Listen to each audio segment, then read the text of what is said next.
Sexually coerced. Now what? So you are being sexually coerced. Now what? This is a painful and deeply unsettling position to find yourself in, but it is essential to recognize that you are not alone and that you are not overreacting. If you suspect that you are experiencing sexual coercion in your relationship, please understand that what you feel and what you sense are valid. Sexual coercion is not simply a misunderstanding or a minor relational hiccup. It is a serious violation of your autonomy, boundaries, and well-being. You deserve to have your body and your choices respected at all times, without exceptions. Let us examine what sexual coercion looks like, how it can manifest, and what steps you can take to reaffirm your right to bodily autonomy. This is not about pointing fingers arbitrarily. It is about giving you the tools and the language to understand what you might be facing, to affirm your own experience, and to offer guidance on how to address the situation. You deserve safe, respectful, and consensual intimacy. Anything less than that is unacceptable. Step 1. Recognize the problem. The first and most crucial step is acknowledging that there is a problem. Sexual coercion can be subtle or overt, but it always carries a heavy emotional toll. Coercion occurs when someone tries to pressure, guilt, or manipulate you into sexual acts that you do not wholeheartedly want to engage in. This pressure can take many shapes. Sometimes it is loud and angry. Other times it is quiet and insidious. The key is that it undermines your ability to say no and to have that no respected. Let us consider some examples that might resonate with you. Perhaps your partner pleads, begs, wheedles, or escalates into anger when you turn down sex. This kind of behavior, these tantrums, are not healthy communication tools. They are tactics that a person might employ to wear you down, to make you feel like your boundaries are invalid, or that you must comply to maintain peace. In a healthy, loving relationship, a respectful partner does not throw emotional fits to obtain sexual access to your body. Think about it this way.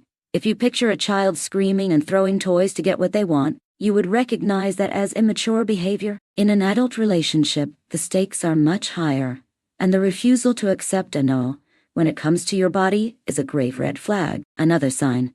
Perhaps you have found yourself counting the days since you last had sex, feeling anxious if it has been too long. Do you feel that you must give in eventually, just to keep the peace, avoid tension, or escape your partner's disapproval? When you feel more like you owe sex than you want sex, that is a serious warning sign. A healthy, intimate connection is not about meeting a quota or fulfilling a debt. It is about mutual enjoyment, comfort, and desire. Maybe your partner tells you that you are not normal or broken for not wanting sex with the same frequency or in the same ways they do. This is a cruel and manipulative tactic. Everyone has different levels of sexual desire that vary by the day, by circumstances, and by personal comfort. There is no one universal standard of normality that dictates how often or under what conditions you should want sex. For your partner to insist otherwise is to disrespect your individuality and to dismiss your perfectly valid feelings. Another red flag is fear. Perhaps you fear that if you say no to sex,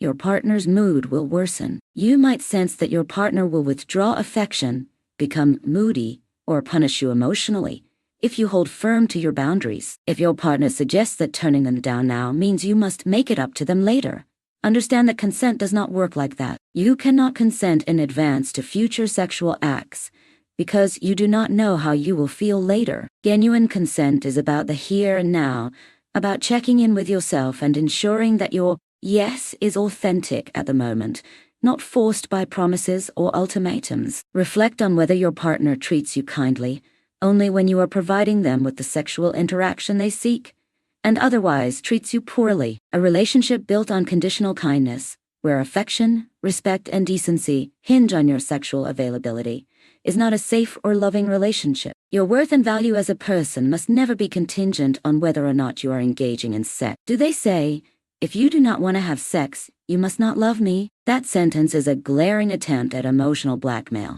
Love is not proven by sexual compliance. Love involves respect, understanding, patience, and care. If your partner is equating love with sex and using it as a tool to pressure you, that is a form of manipulation. Recognizing this behavior as coercion is the first step to addressing the problem. Step 2. Remember your personhood and listen to your body having identified these signs.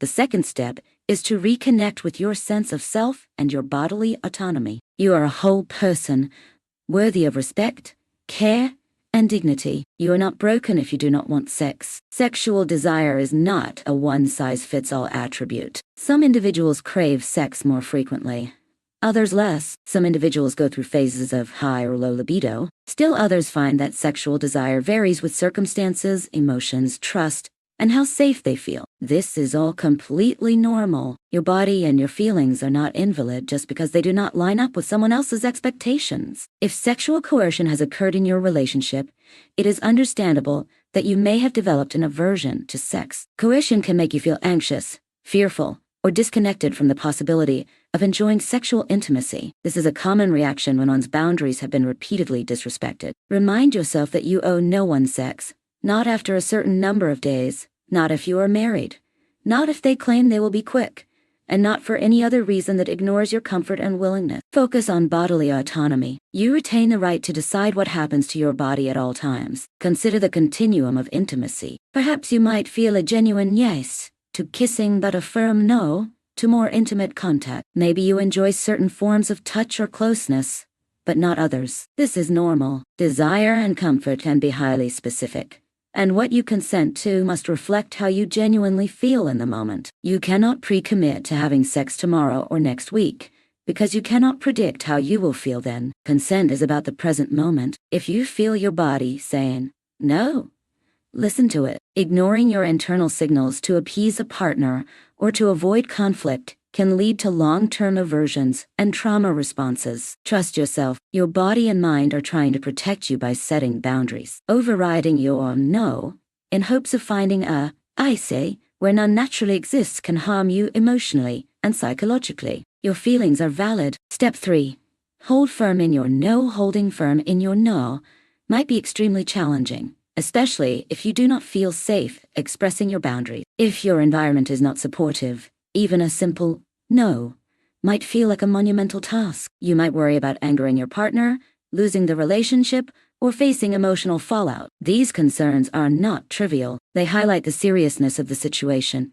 If you do not feel safe to refuse sex, then you are definitely experiencing a lack of genuine consent. Having prepared language to assert your boundaries can be helpful. Think of a few key phrases to communicate your stance clearly and calmly. For example, you might say, I do not feel respected or valued as a person when you try to push me into sex.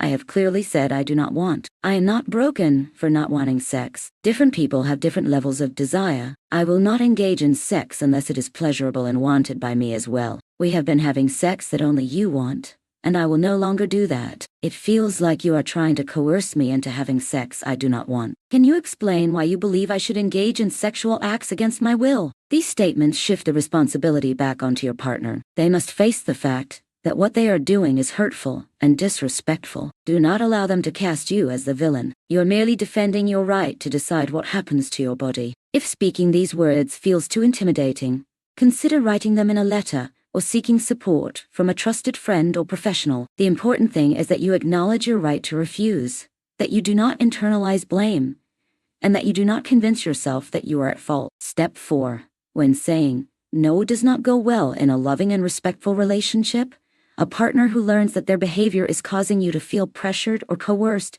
should respond with shock, concern, and a desire to make amends. They should never have wanted you to feel that way in the first place, and upon realizing their actions have caused harm, they should work to ensure that it never happens again. If they truly value you as a person, their main concern will be restoring trust and ensuring that you never feel coerced again. If this is not how your partner reacts, if they become defensive, belittling, or continue to pressure you, then you must face the hard truth.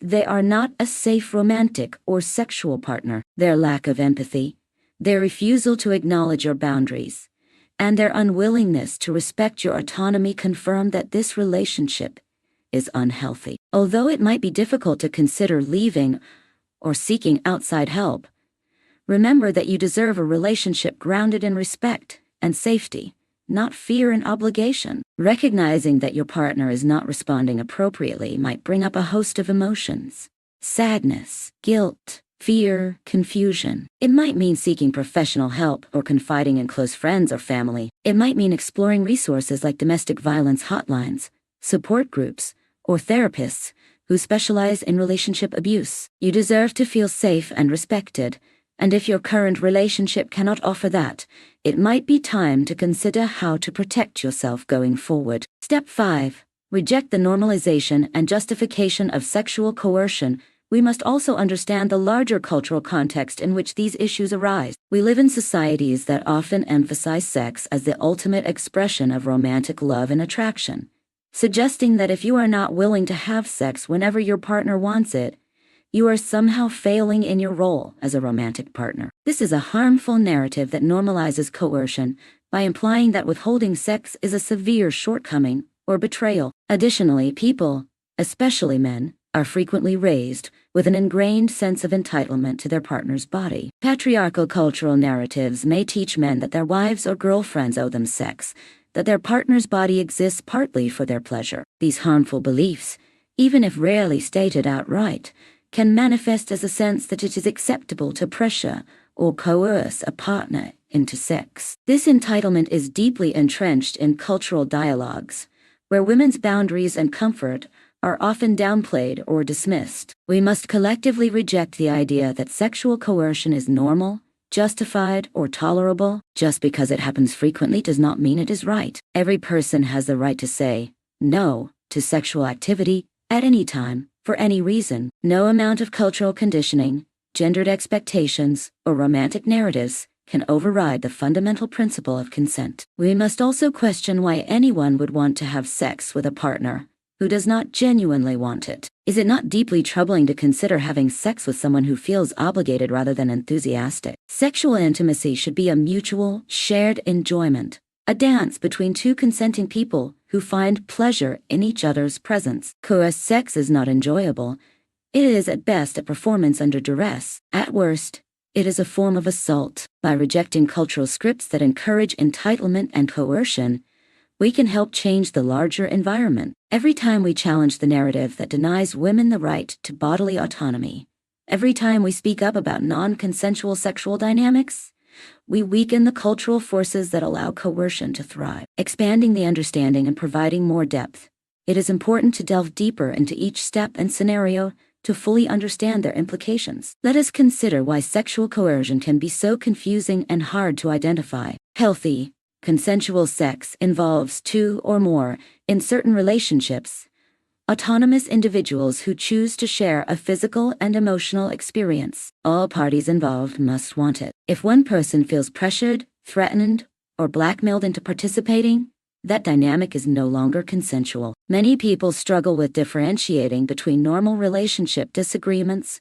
and sexual coercion. It might help to think about other forms of boundary setting in relationships. For instance, if you tell a partner you do not want to loan them money and they scream, cry, or threaten to leave you until you cave, you would recognize that as manipulation. Apply this understanding to sexual situations. No means no, period. When no does not suffice, when you feel forced to negotiate just to maintain peace, you are facing a coercive dynamic. Often, people being coerced into sex experience shame, confusion, or self-doubt. They might think, maybe I'm being too frigid, or maybe I owe it to them since we are in a relationship, or maybe if I just go along this time, it will be easier next time. None of these thoughts erase the fundamental violation. You never owe sex. Consent given under pressure, fear, or dread is not genuine consent. Another important aspect is how past experiences shape our responses. If you have experienced coercion over a long period,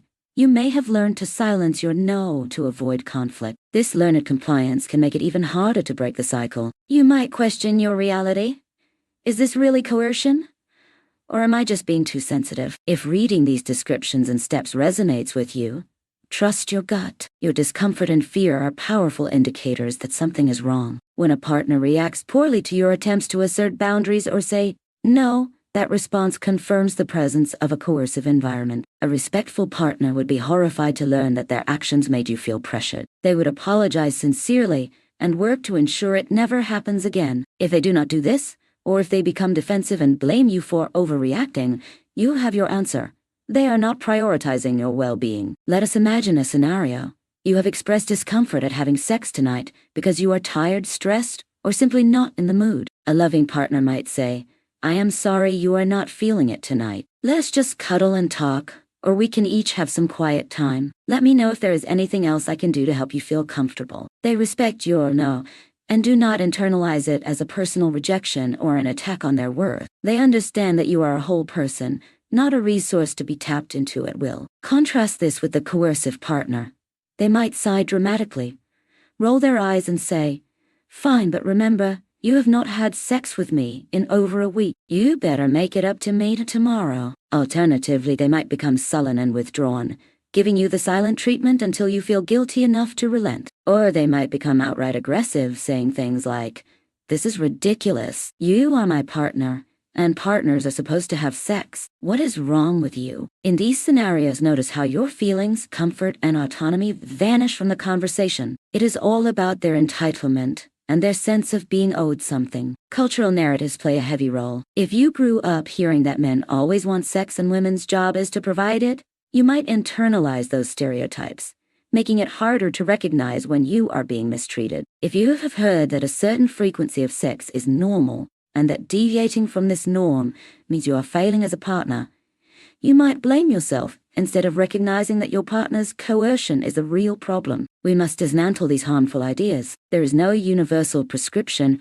for how often a couple should have sex. The normal amount of sex is whatever feels right to both, or all, partners involved, based on mutual desire, comfort, and enthusiasm. Sexuality is diverse, personal, and fluid. A range of factors, stress, health, emotional state, relationship dynamics, can influence libido. You are not obligated to meet anyone's arbitrary standards. Think about the question posed at the end of the original text. Would you want to have sex with someone who did not want it? This question gets to the heart of the issue. Most people, when they remove their pride, fear, and entitlement from the equation, do not want a partner to engage in intimacy under duress. They want genuine desire and consent. If your partner is not concerned about whether you actually want it, that is a glaring indication of disregard for your personhood. This brings us to the idea of healing and moving forward. Recognizing sexual coercion as a painful realization, it might upend your understanding of the relationship you are in.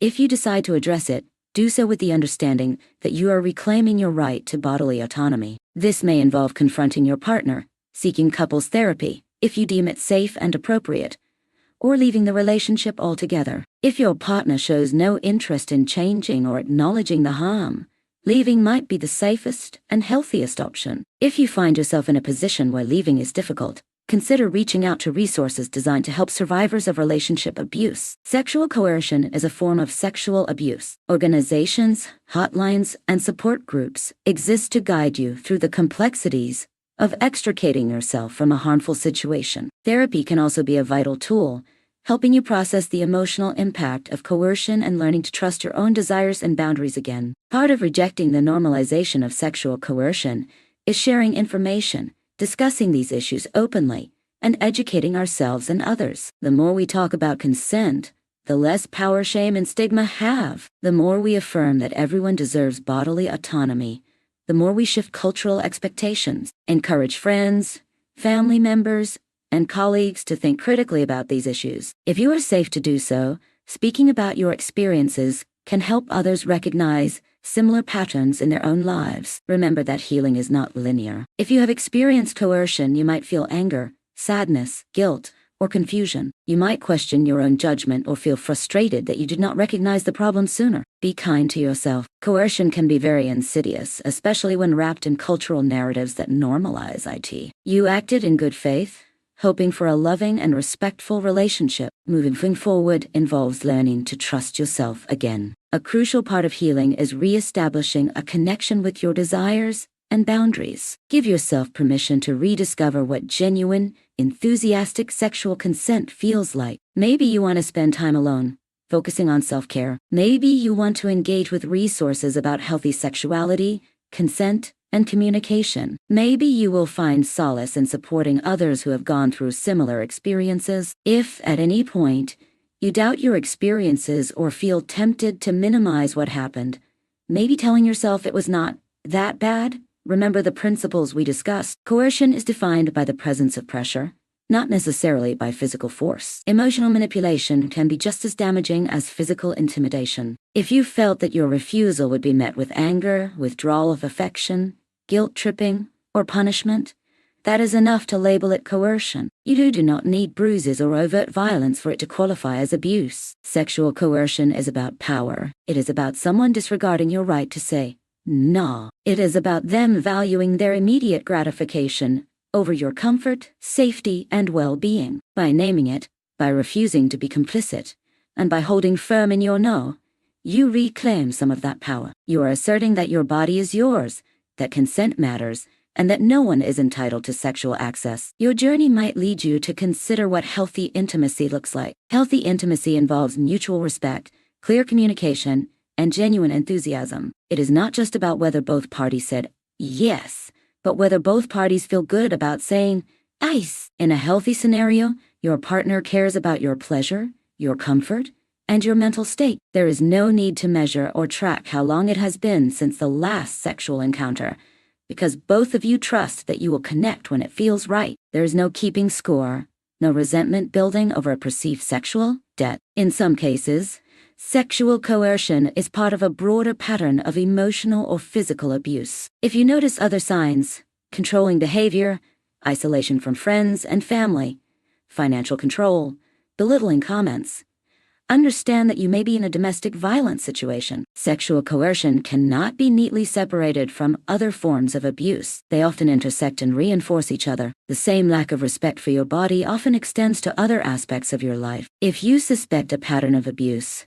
reach out for professional help. Contact local helplines, talk to a counselor, confide in friends or relatives you trust. Craft a safety plan if you feel at risk. Know that you deserve better, and you have every right to leave an environment that erodes your sense of self. For those who remain uncertain, consider journaling about your experiences. Write down what happens, how you feel, what your partner says, and how you respond. Seeing it on paper can make patterns clearer. Sometimes when we live inside a situation every day, it becomes normalized. Reflecting on it from a slight distance can reveal the truth. Also, think about how you would react if a friend told you the same story. If your best friend said, "My partner gets angry when I do not have sex and tells me I am broken," would you say that this is normal? Would you expect them to endure that? Probably not. Give yourself the same compassion you would give to someone you care about. Changing the cultural conversation around this issue starts with affirming that everyone, regardless of gender,